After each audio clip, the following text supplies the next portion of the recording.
5 August দিল্লিতে শেখ হাসিনার virtual বক্তব্য প্রচার করলে সেটি হবে আদালতের অবমাননা। কেউ প্রচার করলে ব্যবস্থা নেবে সরকার, এমনটাই জানিয়েছেন প্রধানমন্ত্রীর তথ্য ও সম্প্রচার উপদেষ্টা ডক্টর জাহিদুর রহমান।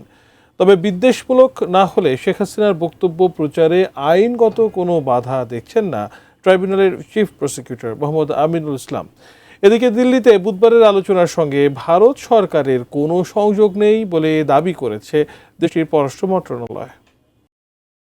ভারতের রাজধানী দিল্লিতে 5 আগস্ট একটি আলোচনার আয়োজন করেছে the foreign correspondent club of south Asia FCC, যেখানে ভার্চুয়াল মাধ্যমে যুক্ত হওয়ার কথা বাংলাদেশের ক্ষমতাচ্যুত সাবেক প্রধানমন্ত্রী শেখ হাসিনার।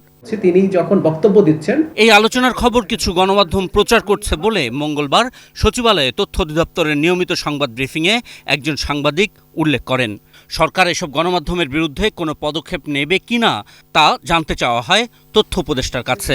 আমার চোখে পড়েনি যে তিনি আবার বক্তৃতা করবেন। এই ধরনের নিউজ যদি কেউ দিয়ে থাকে, দিয়েছে, কালকে করবে, এটা যদি কেউ আগাম জানায় এবং সেটা পাবলিশ করে, এটা অবশ্যই আদালতের রায় ভায়োলেট করা হবে। আমরা এই ব্যাপারে ব্যবস্থা নেব যে এই কাজ কেউ যেন না করেন, এটা থেকে বিরত থাকেন, কারণ এটা আদালতের নির্দেশ আছে। প্রায় একই সময়ে আন্তর্জাতিক অপরাধ ট্রাইব্যুনালে অন্য এক ব্রিফিংয়ে সাংবাদিকেরা চিফ প্রসিকিউটরের কাছে জানতে চান শেখ হাসিনার বক্তব্য প্রচার নিয়ে আদালতের আদেশ আসলে কি। ফ্যালকন অ্যালুমিনিয়াম মাল্টিলেয়ার অ্যানোডাইজড হওয়ায় সম্পূর্ণ scratch proof. Falcon aluminium. Contempt অর্ডারে ছিল যে তিনি যাতে বিদ্বেষমূলক কোনো কথা না বলেন, যে কথায় ট্রাইব্যুনাল এর ইমেজ সংকটে পড়ে বা কন্টেম্পট হয়, ওনার বক্তব্য বলতে বারণ করা হয়নি, শুধু বলা হয়েছে বিদ্বেষমূলক বক্তব্য। নির্ণয় করেন ওইভাবে যে যদি এটা কন্টেম্পচুয়াস হয় তাহলে আপনার বিষয়টা অন্যরকম, আর যদি উনি স্বাভাবিক কথাবার্তা বলেন ওইটার উপর আমাদের কোনো নিষেধাজ্ঞা নাই।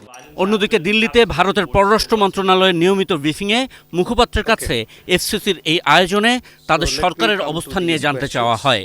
মুখপাত্র রণধীর জয়সওয়াল দাবি করেন এটি সরকারের কোনো বিষয় না, FCC বেসরকারি গণমাধ্যমদের সংগঠন। The interaction that you are referring to is being organized by a private media entity. The government has no involvement whatsoever in it. Neither does it endorse any views that may be expressed at the forum.